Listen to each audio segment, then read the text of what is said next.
성경 말씀 봉독하겠습니다. 고린도후서 13장 5절부터 8절까지의 말씀을 다 같이 합독하도록 하겠습니다. 너희가 믿음에 있는가? 너희 자신을 시험하고 너희 자신을 확정하라. 예수 그리스도께서 너희 안에 계신 줄을 너희가 스스로 알지 못하느냐? 그렇지 않으면 너희가 버리운 자니라.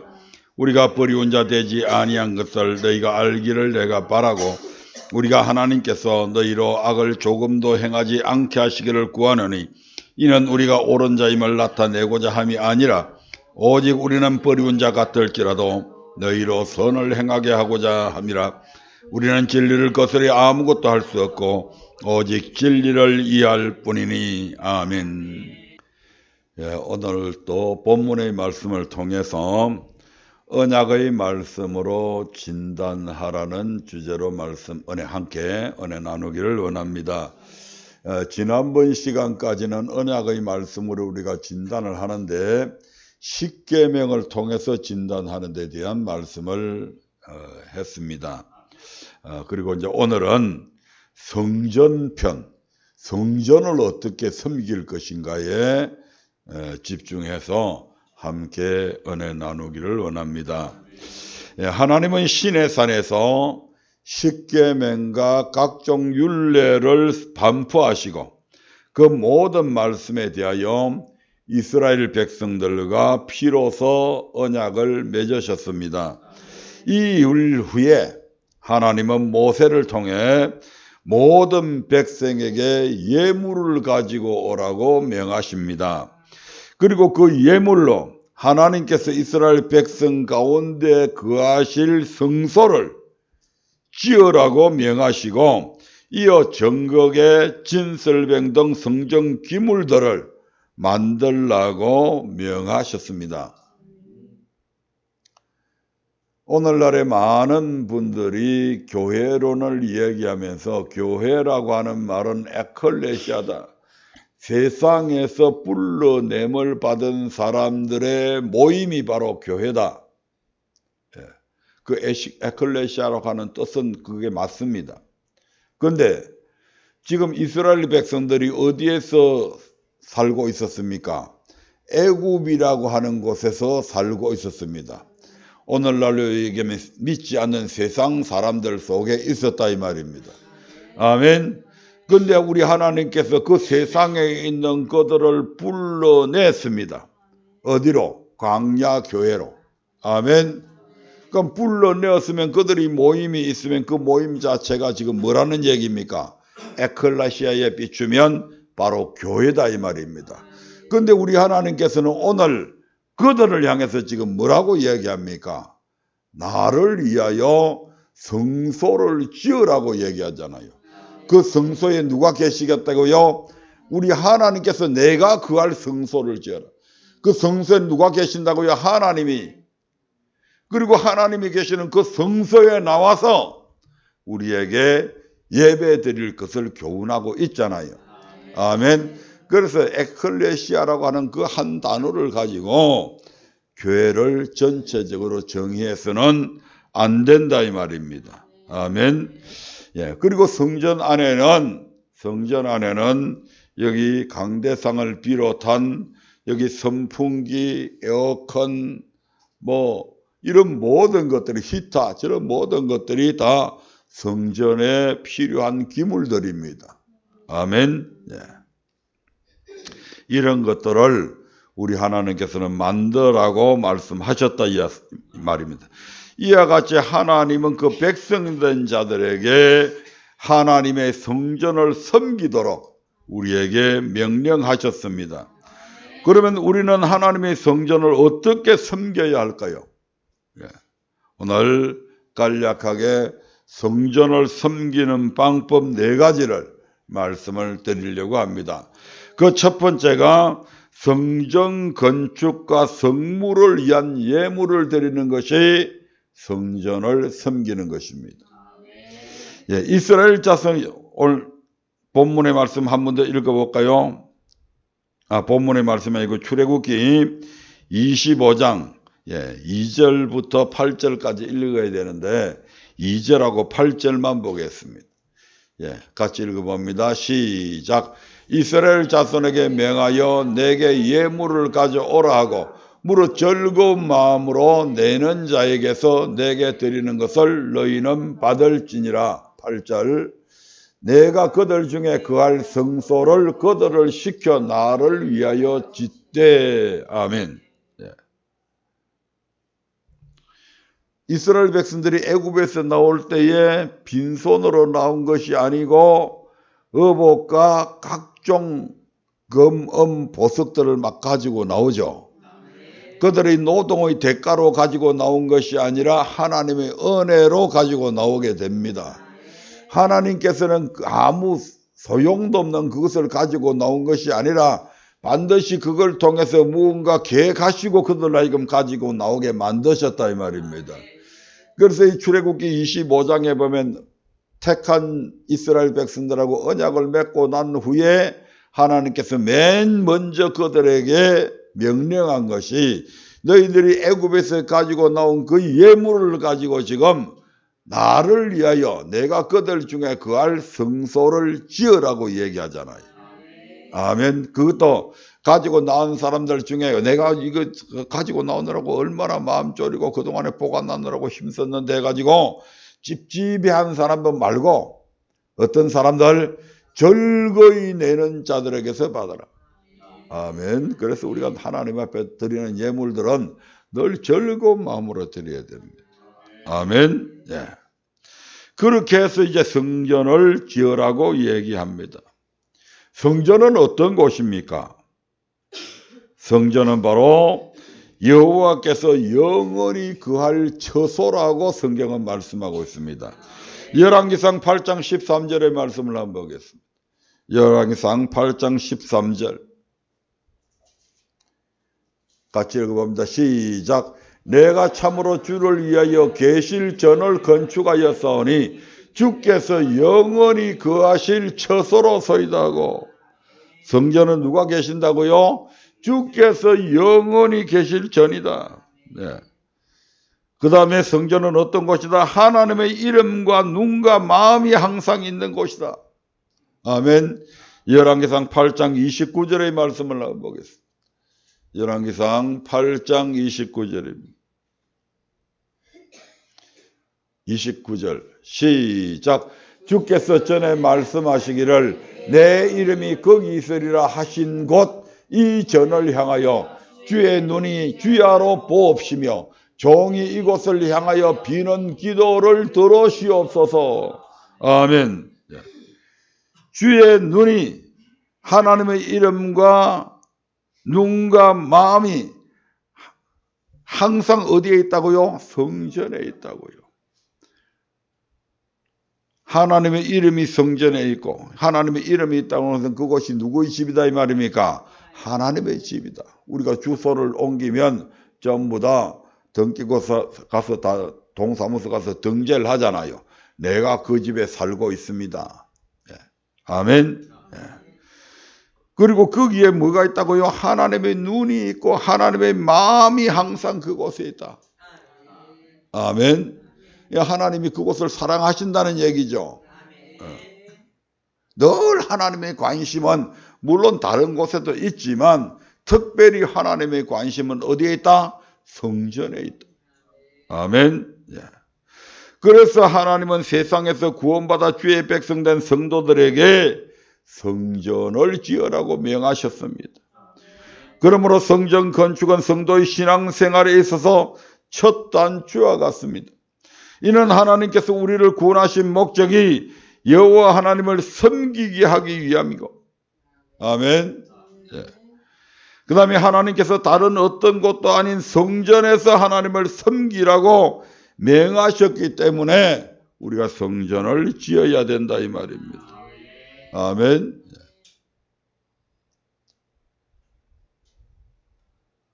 많은 학자들이 하나님은 어떤 분인가 해서 하나님은 무소부재하신 분이다. 편만하신 분이다. 이렇게 이야기합니다. 물론 맞습니다. 하나님은 어디에 되겠습니다. 저 하늘 위에도 계시고 저 땅 끝에도 계시고 저 바다 물속에도 계시는 분이 우리 하나님이십니다. 하나님은 무소부재하신 분이죠. 편만에 계십니다. 우리가 어디에 있든지 하나님은 그곳에 있다 이 말입니다. 아멘. 그래서 예배는 굳이 성전이라고 하는 이 지어진 교회 안에서 드릴 필요가 없다. 저 산에 가도 드려도 된다. 바다 밑에서 잠수함 타고 들어간 사람은 그 바다 밑에서 드리잖아요. 아멘. 예. 어디에서든지 저 절에 나갔어도 거기에도 하나님 계시고 강가에 나가도 하나님이 계시고 그러니까 어디에서든지 하나님을 섬겨도 된다라고 하는 그 근거를 하나님은 바로 편만하시다. 하나님은 무소부재하신 분이기 때문에 그래도 상관이 없다고 얘기합니다. 예. 들으면 공감이 가잖아요. 아멘. 그럴듯해 보이잖아요.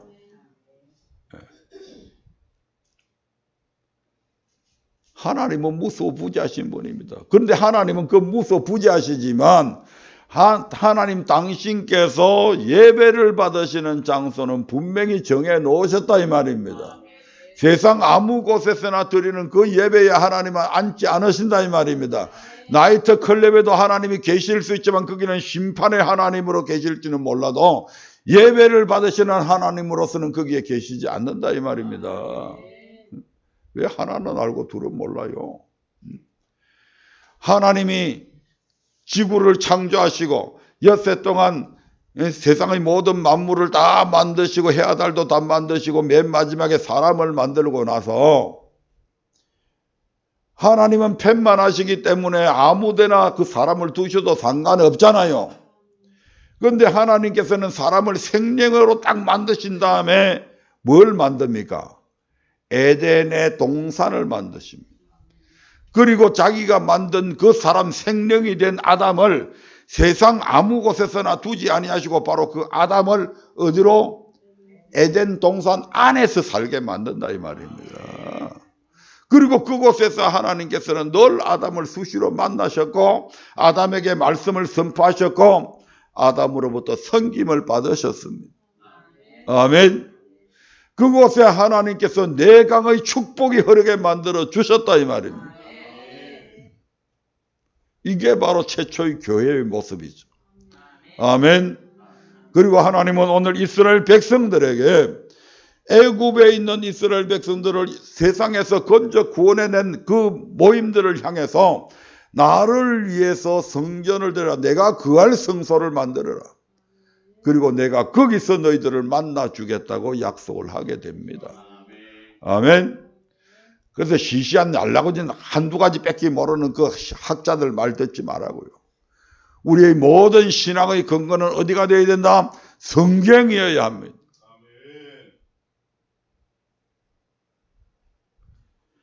아무리 그럴듯한 이론이 있다 할지라도 성경 말씀에서 벗어나면 안 된다 이 말입니다.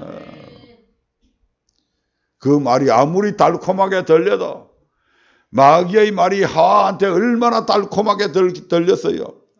먹음직도 하고 보암직도 하고 탐스럽게 할 만큼 지혜를 줄 만큼 그런 탐스러운 과실로 하와의 귀에 마귀의 말이 들려졌다 이 말입니다. 우리는 그런 말에 속아서 안 됩니다.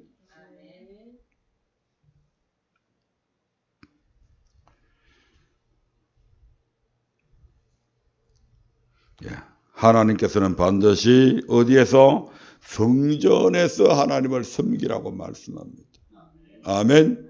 성전에서 하나님을 섬겨야 되기 때문에 모든 믿는 자들은 반드시 뭘 지어야 된다? 하나님이 거하실 성전을 짓는 건 너무나 당연한 거다 이 말입니다.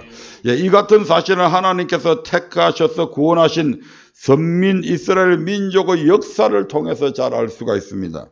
이스라엘 민족은 크게 두 차례 애국과 바벨론의 포로가 됩니다. 그들이 각각의 포로 생활에서 해방될 때 하나님께서 제일 먼저 요구하신 것이 있습니다. 먼저 출애굽할 때입니다. 하나님은 10가지 재앙으로 이스라엘 자손을 애굽에서 구원하여 내시고 시내산 앞에서 그들과 언약을 맺으신 후에 오늘 우리가 방금 읽었던 말씀처럼 그들에게 제일 먼저 무엇을 하라고 명령하셨습니까? 다시 한 번 더 출애굽기 25장 1절 2절하고 8절을 한번 보겠습니다. 시간이 없으니까 1절 2절 읽고 8절 봅니다. 시작.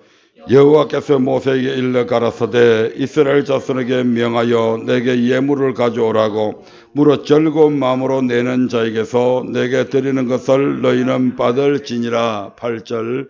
내가 그들 중에 그할 성소를 그들을 시켜 나를 위하여 짓되.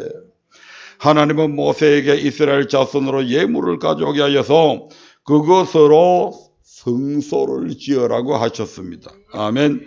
다음으로 바벨론의 포로에서 해방될 때입니다. 이스라엘 백성이 바벨론에서 포로 생활을 하게 된 것은 애굽에서의 종살이와는 달리 하나님의 언약을 어기고 그 말씀대로 살지 않았기 때문에 바벨론의 포로로 잡혀갔습니다. 하나님은 언약을 어긴 이스라엘 자손을 바벨론의 포로가 되게 하시고 그 후 약속하신 대로 70년 만에 다시 그들의 고국인 예루살렘으로 돌아오게 하셨습니다. 그런데 하나님께서 이스라엘 백성을 출바벨론 시키실 때 바사왕, 자기들을 점령하고 있는 그 바사왕, 페르시아 왕 고레스의 마음을 감동시키시고 그에게 명령하신 것이 있는데 그 명령이 무엇입니까? 에스라 1장 1절부터 3절의 말씀을 보겠습니다. 같이 읽겠습니다. 시작. 바사왕 고레스 원년에 여호와께서 예레미야의 입으로 하신 말씀을 응하게 하시려고 바사왕 고레스의 마음을 감동시키심에 제가 온 나라에 공포도 하고 조서도 내려 가로되 바사왕 고레스는 말하노니 하늘의 신 여호와께서 세상 만국으로 내게 주셨고 나를 명하사 유다 예루살렘에 전을 건축하라 하셨나니 이스라엘의 하나님은 참 신이시라. 너희 중에 무릇 그 백성된 자는 다 유다 예루살렘으로 올라가서 거기 있는 여호와의 전을 건축하라. 너희 하나님이 함께 하시기를 원하노라. 바사왕 고레스, 페르시아, 그 당시의 페르시아, 오늘날의 이란이죠. 이란은 얼마나 넓은 영토를 가지고 있었느냐 하면 이란의 영토는 120도를 가지고 있습니다. 오늘날 세계에서 영토가 가장 넓은 나라가 소련인데 소련보다도 더 넓은 영토를 갖고 있었습니다. 미국은 게임이 안 됩니다. 그 왕권 또한 세계에서 가장 힘을 가지고 있는 미국의 대통령은 비교가 안 됩니다. 이 왕의 말 한마디에 한 민족이 죽고 살기도 합니다. 아멘. 절대적인 권력을 가졌다고 해도 과언이 아닐 정도로. 그런 바사왕 고레스가 뭐라고 유다 땅 조그마한 이 땅덩어리 한 도도 되지 않는 이 땅덩어리에 있는 예루살렘의 성전을 건축하라고 지금 명령을 하고 있는 겁니다. 아멘. 무릇 그 백성된 자는 누구요? 이스라엘 백성들. 유다 백성들은 전부 다 예루살렘으로 올라가서 거기에 있는 여호와의 전을 건축해라. 이렇게 지금 명령을 내리는 거예요. 아멘.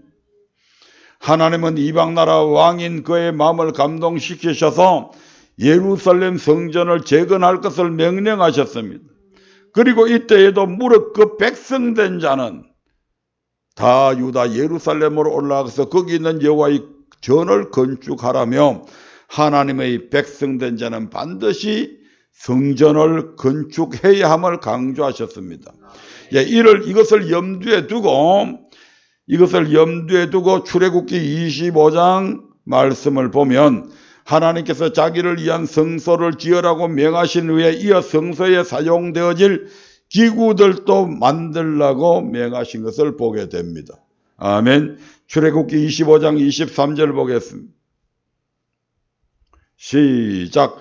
너는 조각목으로 상을 만들되. 아멘.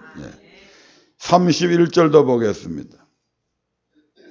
시작. 너는 정금으로 등대를 쳐서 만들되. 26장 1절도 봅니다. 시작. 너는 성막을 만들되 27장 1절입니다. 너는 조각목으로 장이 5규빗 광이 5규빗의 단을 만들되 강대상 만들라 이 말이에요. 아멘. 27장 9절입니다. 너는 성막에 뜰을 만들지니 아멘.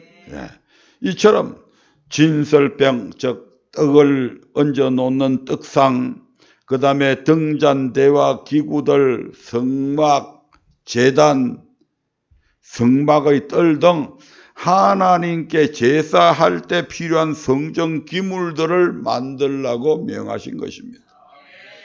이상의 말씀 살펴본 말씀을 통해 우리는 무엇을 알 수 있습니까?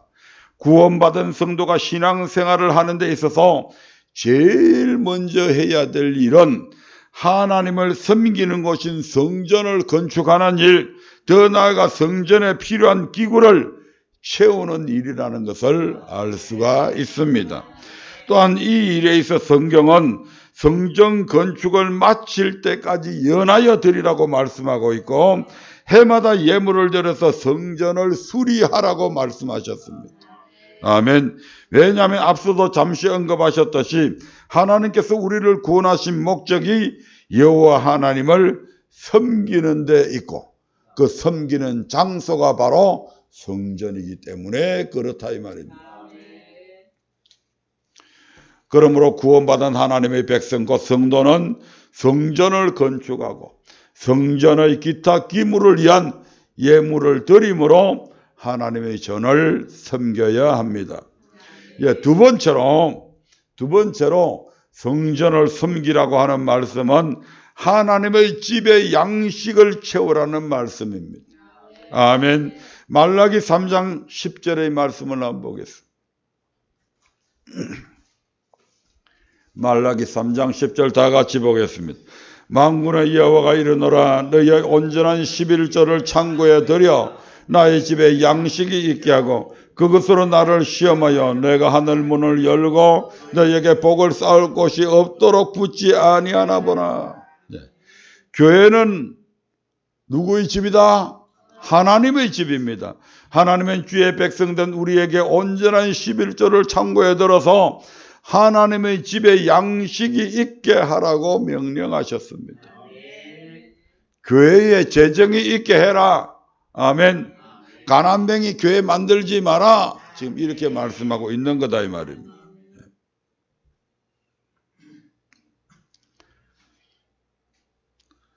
그렇게 하기 위해서 하나님은 주의 백성된 우리에게 온전한 11조를 창고에 들여서 하나님의 집에 양식이 있게 하라고 명하셨습니다.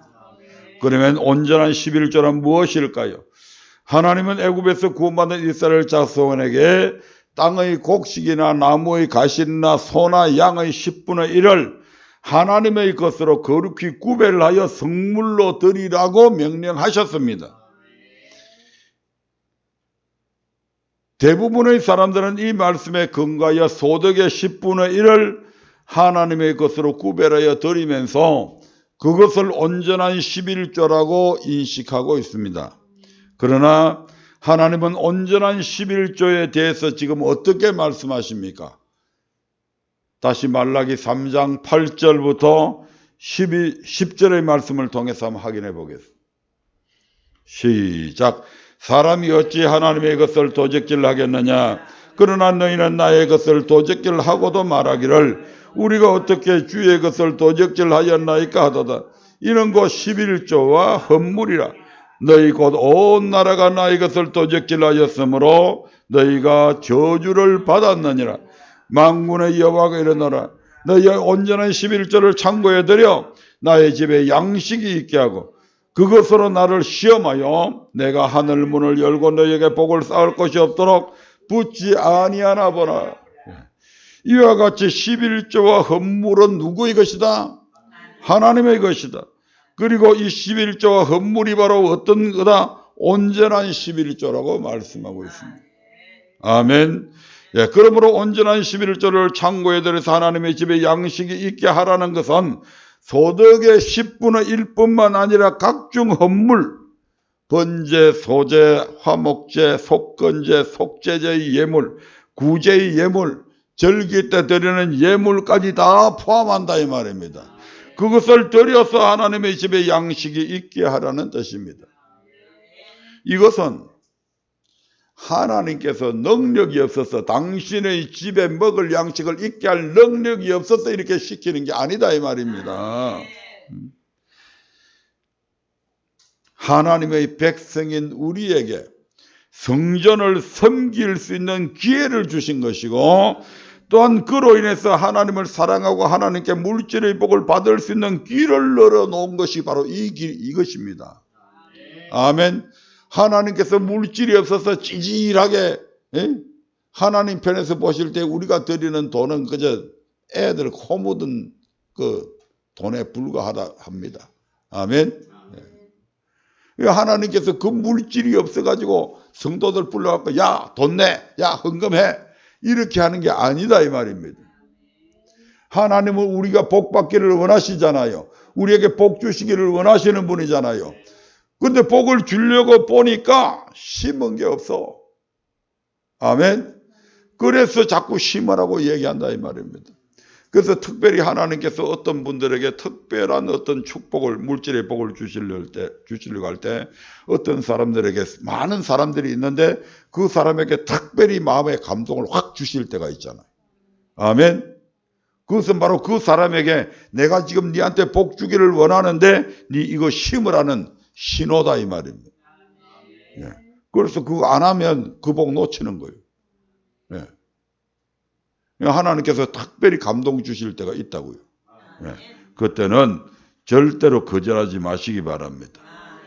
하나님께서 평상시 때 기도하는 모습이고 살아가는 모습들 보면서 야 쟤한테 무슨 복을 좀 줘야 되겠는데 그래서 복을 주려고 하니까 이게 뭐 제대로 심은 게 없는 거예요. 그래서 마침 그 교회 부흥회를 하게 되었는데 부흥 강사가 교회 뭘 해야 되겠는데 헌물할 사람 또는 헌신할 사람 하고 부르는데 갑자기 막 내 마음에 감동이 오는 거예요. 제가 하겠습니다. 하나님께서 그걸 통해서 특별히 그 사람한테 줄 축복이 있다는 얘기입니다. 아멘. 하나님은 온전한 11조를 드려서 하나님의 집에 양식을 채우는 자들에게 하늘 문을 여시고 복을 쌓을 것이 없도록 부어주실 것을 그래서 약속하신다 이 말입니다. 말라기서 3장 10절부터 12절의 말씀을 보겠습니다. 시작. 만군의 여호와가 이르노라 너희의 온전한 11조를 창고에 들여 나의 집에 양식이 있게 하고 그것으로 나를 시험하여 내가 하늘 문을 열고 너희에게 복을 쌓을 곳이 없도록 붙지 아니하나 보라. 만군의 여호와가 이르노라 내가 너희를 위하여 황충을 금하여 토지 소산을 멸하지 않게 하며 너희 밭에 포도나무의 과실로 귀한 전에 떨어지지 않게 하리니 너희의 땅이 아름다워짐으로 열방이 너희를 복되다 하리라. 만군의 여호와의 말이니라. 오늘날 많은 사람들이 11조에 관해서 11조 안 내도 된다. 신약 성경에는 11조 내라는 말씀이 없더라. 별별 얘기들을 다 합니다. 11조를 내라는 분들도 복 받기 위해서 내라고 그렇게 얘기하는 사람들도 많이 있습니다. 복을 안 줘도 해야 됩니다. 아멘. 11조는 하나님이 우리한테 전혀 복을 주지 않아도 드려야 된다 이 말입니다. 왜? 그것이 그분의 것이기 때문에. 도적놈 안 되려면 도적질 하면 어디 가요? 지옥 가잖아요. 지옥 안 가려면 해야 된다니까.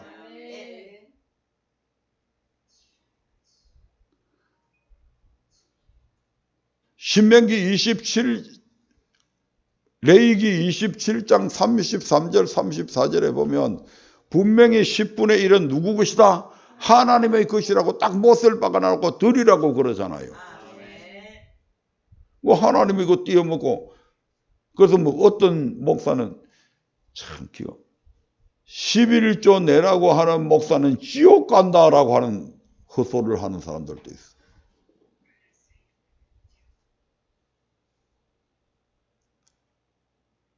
그럼 실질적으로 보자고요. 우리 주변에 11조 내는 사람이 제대로 복 받았는지 11조 떼어먹은 것들이 복 받았는지 한번 조사를 한번 보세요. 여러분 시간 나시면. 11조 안 내고 신앙생활 하는 것들이 잘 사는지 11조 제대로 온전한 11조 내는 사람이 잘 사는지 한번 따져보라니까. 그 자녀들이 제대로 다 대가 있는지 안 대가 있는지. 혹시 대가 있을 수 있는, 잘 살고 있는 사람이 있을 수 있습니다. 잘 대가 있는 사람이 있을 수 있습니다. 그거는 하나님께 버림받은 것들. 아멘. 어디 보내려고? 지옥 보내려고 이미 하나님께서 결정한 사람들은 그렇게 할 수 있습니다. 온갖 못된 짓 해도 잘 삽니다. 그것들은.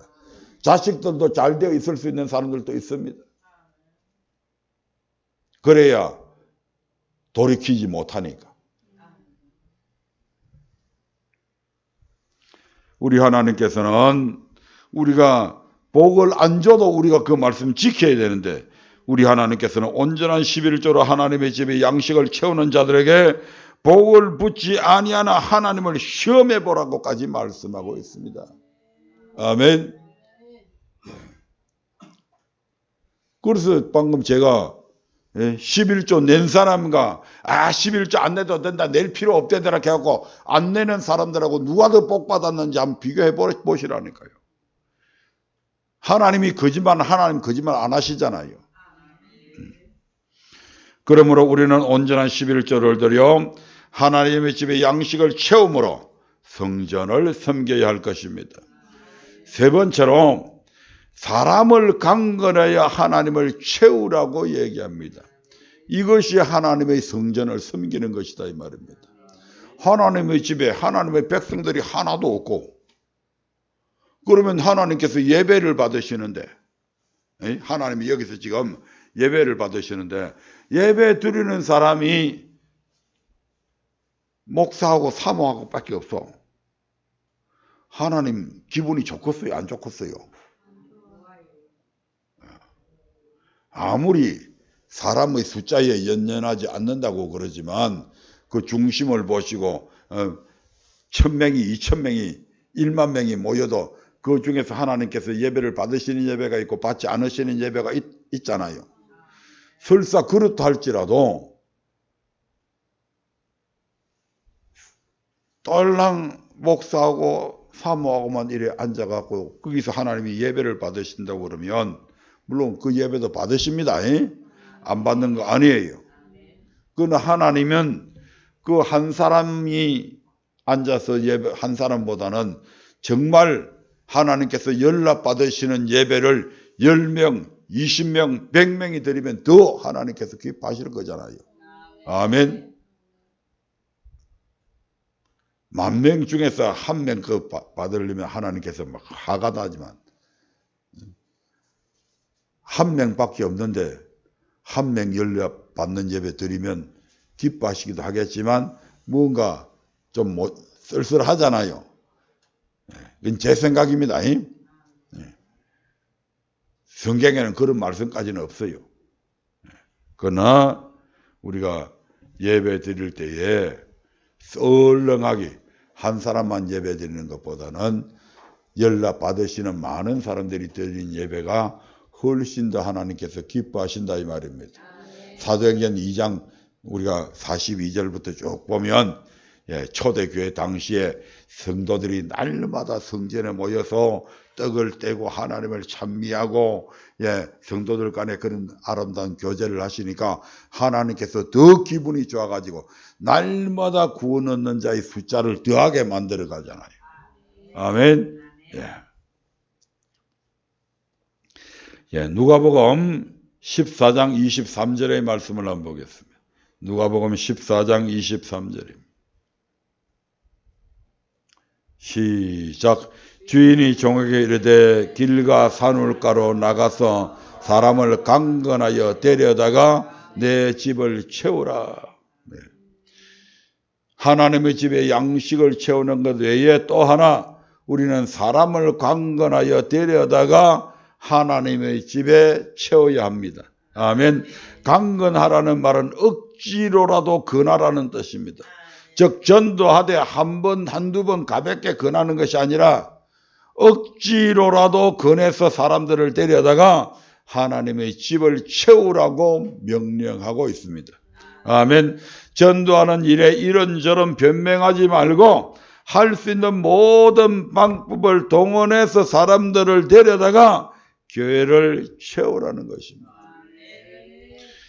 병든 자가 있으면 부지런히 찾아가 돌아봐주고, 배고픈 자를 만나면 배고픔을 해결해주고, 어려움에 빠진 자를 만나면 힘이 되어주어서 그들에게 호감을 얻고, 그 호감을 갖고 있는 그들에게 교회 가자고 좀 강건해서 데려오라 이 말입니다. 아멘.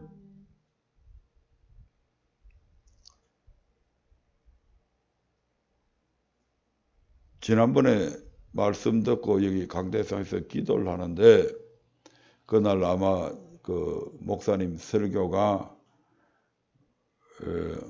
마태복음 19장 16절부터의 말씀입니다. 어떻게 하면 내가 영생을 얻겠습니까? 라고 하는 부자의 질문에 우리 주님께서 계명을 지키라고 하셨잖아요. 아멘. 예. 근데 평상시 때 그 말씀 다 잘 알고 있는 말씀이고 설교도 했고 한데, 그날 기도를 하는데 내 마음에 하나님께서 야, 전도할 때 이런 방법을 해봐. 그래서 제가 그날 그 기도에 마치고 잠깐 얘기한 게 그거잖아요. 우리는 안 믿는 사람들한테도 해야 되지만 특별히 생명의 말씀을 알고 있는 저희들은 말씀을 모르는 사람들에게도 전도를 해야 됩니다. 아멘. 그래서 그들에게 어떻게 하면 영생을 얻습니까? 많은 사람들이 교회는 다니면서 정작 그들의 신앙의 목표인 영혼 구원은 어떻게 해야 받는지 잘 몰라. 그저 뭐 하면 예수 믿으면 천국 간다는 것만 알고 있어. 그래서 그들에게 선생님 어떻게 하면, 집사님 어떻게 하면 영생을 얻을 수 있어요? 뭐 율법 지켜야 된다 안 지켜야 된다 그런 거 갖고 시비하지 말고 어떻게 하면 영생을 받을 수 있어요? 그 사람이 교회 오래 다니셨잖아. 나보다 훨씬 신앙의 연륜이 깊잖아. 어떻게 하면 영생을 받을 수 있어요? 어떻게 하면 영혼 구원 받을 수 있어요? 물어보시라니까요. 거의 대부분의 답이 옛날에 저희들이 몰랐을 때 그래 했던 것처럼 예수 믿으면 구원 받는다고 그럽니다. 그러면 왜 교회 안에서 우리가 선한 행실로 살아야 되죠? 그것은 상급 때문에 그렇게 해야 된다고 대부분의 답이 그렇게 나옵니다. 근데 이제 그럴 때 성경을 보여주라 이 말입니다. 성경에 이런 말씀들이 있던데요. 회개에 합당한 열매 맺지 않으면 천국 못 간다고 그러던데요. 너희 어가 바리새인과 서기관들보다 더 낫지 못하면 천국 못 간다고 그러던데요. 아버지의 뜻대로 주여 주여 하는 자들이 아버지의 뜻대로 행하지 아니하면 천국 못 간다고 그러던데요. 그런 걸 보여주라니까. 그럼 이건 어떻게 해석해야 됩니까? 곡식은 천국 들어가고 가라지는 못 들어간다고 불에 타서 죽는다던데요. 좁은 길로 들어가면 구원 얻지만 넓은 길로 가면 구원 못 얻는다고 그러던데요. 예복을 입어야 받는다고 그러던데 예복 안 입으면 여기 쫓겨났던데요.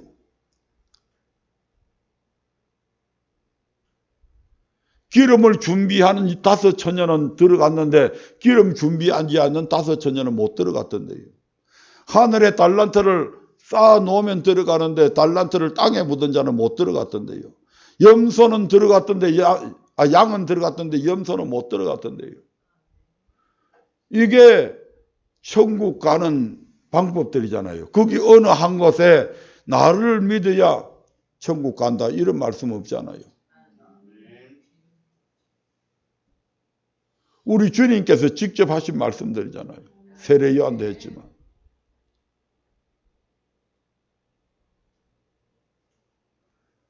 그 말씀들이 전부 다 믿는 사람에게 주신 말씀들이잖아요. 그래서 주님께서는 나를 믿는 자는 이렇게 말하지 않았다 이 말입니다. 왜? 이미 믿는 자들이니까. 하나님 믿는 자들이니까. 하나님을 믿는 이스라엘 백성들에게 말씀을 선포하셨으니까 그렇게 말씀하신 거죠. 믿는 너희들이 주가 그리스도시여 살아계신 하나님의 아들이라고 고백한 너희들은 이렇게 해야 천국 간다고 말씀하신 거잖아요. 근데 대부분이 몰라. 안타깝게도.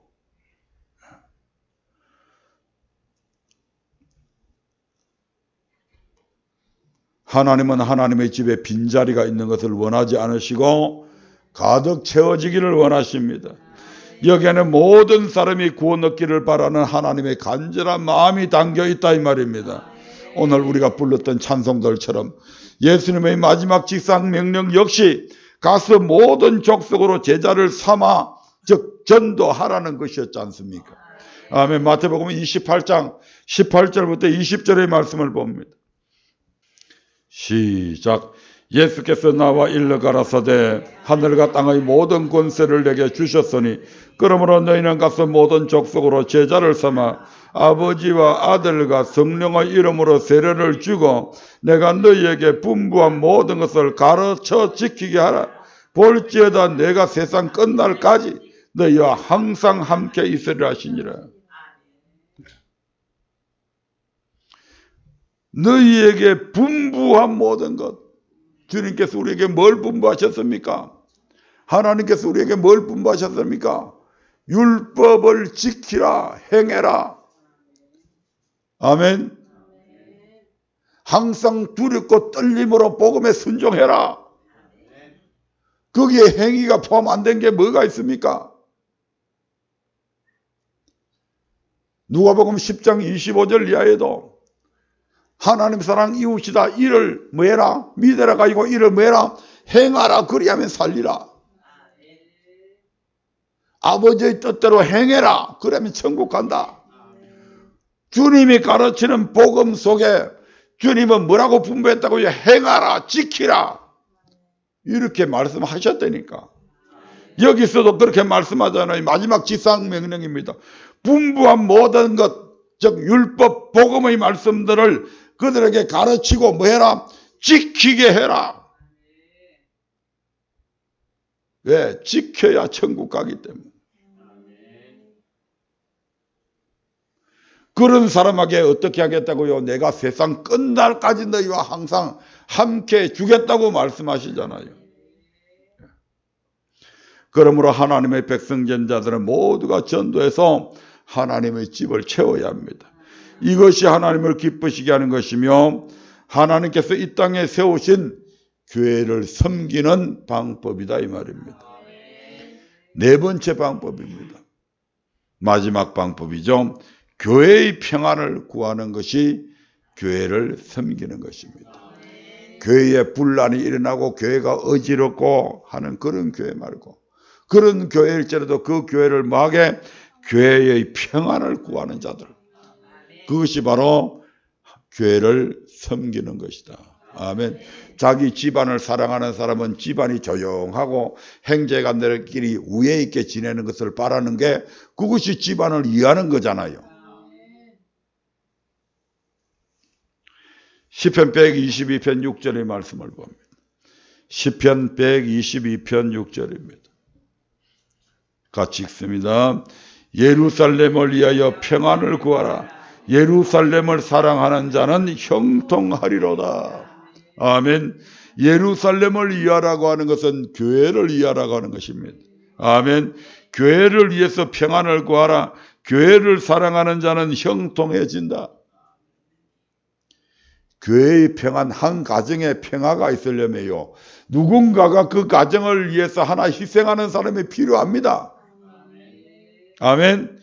교회가 평안해지는 것도 여러분들의 우리의 희생이 필요하다 이 말입니다.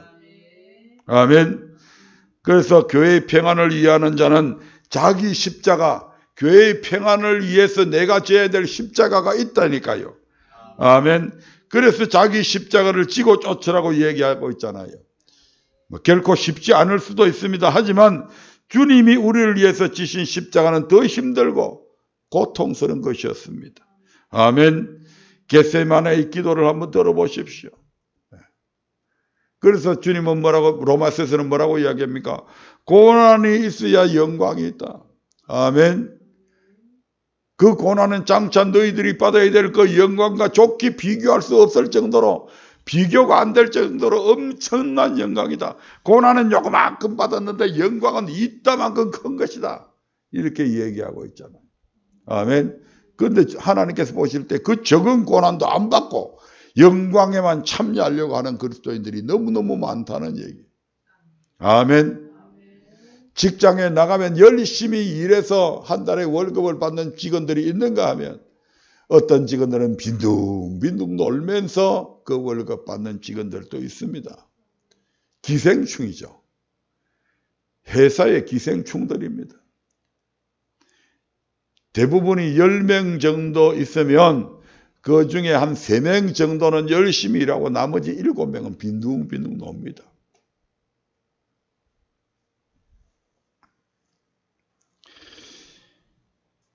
예수님은 우리에게 예루살렘의 평안을 구하라. 예루살렘을 살아가는 자가 형통하다고 말씀합니다.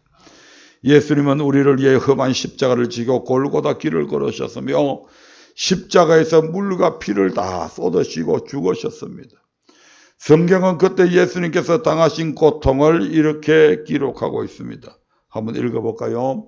이사야서 53장 2절부터 3절의 말씀. 시작. 그는 주 앞에서 자라나기를 연한 순 같고 마른 땅에서 나온 줄기 같아서 고운 모양도 없고 풍채도 없은즉 우리의 보기에 흠모할 만한 아름다운 것이 없도다. 그는 멸시를 받아서 사람에게 실어버린 바 되었으며 강고를 많이 겪었으며 질고를 아는 자라. 마치 사람들에게 얼굴을 가리우고 보지 않음을 받는 자 같아서 멸시를 당하였고 우리도 그를 귀히 여기지 아니하셨도다. 예수님은 아무런 죄가 없으셨습니다. 그럼에도 예수님이 그와 같은 고통을 당하신 것은 우리의 죄 때문이었다 이 말입니다. 베드로전서 2장 22절부터 24절의 말씀을 봅니다. 베드로전서 2장 22절부터 24절입니다. 저는 죄를 범치 아니하고 하시고 그 입에 괴사도 없으시며 욕을 받으시되 대신 욕하지 아니하시고 고난을 받으시되 위협하지 아니하시고 오직 공의로 심판하는 자에게 부탁하시며 친히 나무에 달려 그 몸으로 우리 죄를 담당하셨으니 이는 우리로 죄에 대하여 죽고 의에 대하여 살리게 하려 하심이라. 제가 채찍에 맞음으로 너희는 나음을 얻었나니. 여러분과 우리와 하나님 사이에 평안이 있게 하시려고 주님께서는 이 모든 것을 담당하셨습니다. 아멘. 주님의 희생 때문에 오늘 저와 여러분들이 하나님과 화목한 관계를 유지하고 살아가고 있잖아요. 아멘. 하나님과 원수된 우리였는데 죄가 없으신 그분께서 우리의 모든 죄를 짊어지시고 십자가에 못 박고 죽으심을 통해서 하나님의 마음을 백성에게로 돌이키게 만들고 백성들의 마음을 하나님께로 돌이키게 만들어서 화목하게 만들잖아요. 아멘. 죄로 말미암아 하나님과 교통이 단절된 자들이었어. 우리에게는 아무런 꿈도 없고 희망도 없는 그런 죄와 여러분들이었습니다. 그런데 우리에게 우리 주님께서 이러한 희생을 통해서 하나님과 화목하게 하시고 우리에게 영원한 구원을 꿈꾸게 만들어 주셨잖아요. 그리고 지금도 끊임없이 그 일을 행하고 계시잖아요.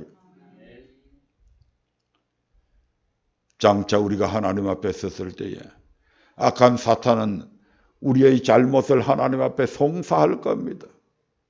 그때 우리 주님께서는 아버지요, 바로 내가 그 죄 때문에 십자가에서 죽지 않았습니까? 라고 우리를 변호해 주신다 이 말입니다. 아멘. 내가 저 언약교회에 있는 아무개 장로, 아무개 권사, 아무개 집사, 그가 저지른 그 잘못을 주님, 내가 그 죄 때문에 죽지 않았습니까? 내가 피 흘렸지 않습니까?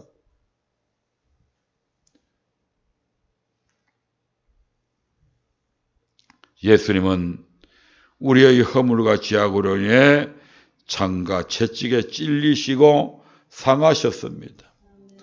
그래서 이사야서 53장 5절에서는 이렇게 말씀합니다. 시작. 그가 찔림은 우리의 허물을 인함이요 그가 상함은 우리의 죄악을 인함이라.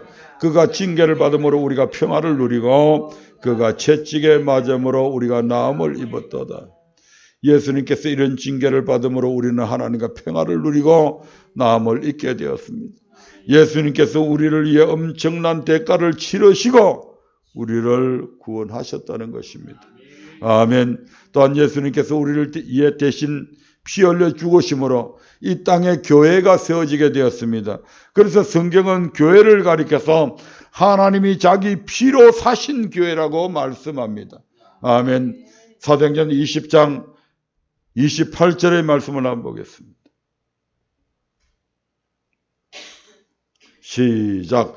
너희는 자기를 위하여 또는 온 양떼를 위하여 삼가라. 성령이 저들 가운데 너희로 감독자를 삼고 하나님이 자기 피로 사신 교회를 치게 하셨나니라. 하나님께서 자기 피로 사신 교회는 그의 몸, 곧 그 예수 그리스도의 몸이라고 말씀합니다. 이처럼 교회는 예수 그리스도의 피로 사신 그의 몸된 곳입니다. 그 몸된 하나님의 교회를 섬겨야 되잖아요. 아멘. 그 몸된 교회를 평안하게 만들어야 되잖아요. 그 교회에 다툼이 있고 싸움박질이 있고 비방이 있고 이걸 하나님께서 기뻐하시겠냐고요. 아멘. 어떤 부모가 자식들이 집안에서 맨날 명절 때마다 모이서 화목하게 지내야 되는데 모이자마자 형님이 잘못했다, 동생이 잘못했다, 며느리가 잘못했다 이렇게 해서 싸움박질하면 그 부모의 마음이 편하겠냐 이 말입니다.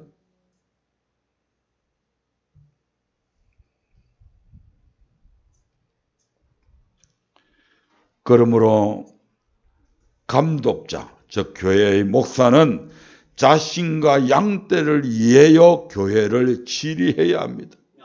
아멘. 잘못했으면 때로는 사랑함으로 꾸짖어야 되고 바른 길을 갈 수 있도록 지도해 줘야 된다 이 말입니다. 성경은 이런 교회의 평안을 구하라고 말씀합니다. 아멘. 시편 122편 6절의 말씀을 읽고 말씀을 마무리하려고 합니다. 시편 122편 6절입니다. 시작. 예루살렘을 위하여 평안을 구하라. 예루살렘을 사랑하는 자는 형통하리로다. 어떻게 하는 것이 예루살렘과 교회의 평안을 구하는 것일까요? 이는 하나님의 교회를 사랑하는 것입니다. 예수님의 피값으로 산 그의 몸된 교회를 사랑하는 것이 곧 교회의 평안을 구하는 것이라는 뜻입니다. 그래서 교회를 위한 희생, 교회를 위한 봉사, 교회를 위한 인내, 교회를 위한 돌봄 등등 우리가 교회를 사랑해야 될 요소들을 찾아보면 많이 있을 줄로 압니다. 요즘 참 제가 기분이 좋은 것이 금요일마다 이제 밤이 너무 또 늦게 기도에 마치면 또 청소하기 그러니까 먼저 오신 분들이 솔선수범해서 참 이렇게 청소도 하시고 하는 걸 보면서 하나님이 참 기뻐하시겠다. 그래서 기도할 때 주님, 저들이 주님을 위하는 저 모습 보시고 주님께서 저들을 위해서 일하여 주옵소서라고 하는 또 다른 기도들도 하나님 앞에 아뢰게 됩니다. 말씀을 맺으려 합니다. 우리는 지금 언약의 말씀으로 진단하라는 부분에서 십계명을 뛰어넘어서 오늘은 성전을 섬기는 부분에서 우리의 영혼을 진단하는 시간을 가져봤습니다. 그 첫 번째가 성전 건축과 성물을 위한 예물을 드리는 부분에서 구원받은 성도가 신앙생활을 시작하는 데 있어서 제일 먼저 해야 할 일이 하나님을 섬기는 곳인 성전을 건축하는 일, 더 나아가 성전에 필요한 기구를 채우는 일이라는 것을 알 수 있었습니다. 두 번째는 하나님의 집에 양식을 채웠는가라는 부분에서 12일제와 선물은 하나님의 것이며 이것을 드리는 것이 온전한 11조를 드리는 것임을 알 수 있었고, 이것은 하나님께서 물질이 궁해서가 아니라 우리에게 하나님을 섬길 수 있는 기회를 주신 것이며, 하나님은 이를 통해서 우리에게 물질의 축복을 주시기 위함이라는 사실을 알게 되었습니다. 세 번째는 사람을 강건하여 하나님을 채웠는가라는 부분에서 주님께서 우리에게 하신 지상명령, 즉 분부한 모든 것을 가르쳐 지키게 하라는 말씀에서 알 수 있듯이, 하나님의 백성된 자들은 모두가 전도해서 하나님의 집을 채우는 것이 바로 하나님을 기쁘시게 하는 것이며, 하나님께서 이 땅에 세우신 교회를 섬기는 것임을 말씀드렸습니다. 마지막으로 교회의 평안을 구하였는가라는 부분에서 예루살렘의 평안, 즉 교회의 평안을 구하는 것은 예수님의 피값으로 산 교회를 사랑하는 것이며, 여기에는 반드시 우리 모두의 희생, 봉사, 인내, 돌봐줌 등 주님의 사랑을 실천하는 것이 바로 교회를 사랑하는 것이요 섬기는 것임을 알게 되었습니다.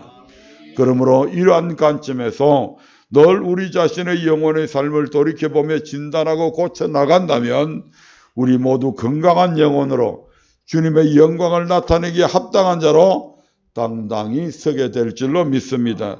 이와 같은 복된 삶이 우리 가운데 넘쳐나기를 주의 이름으로 축원드립니다.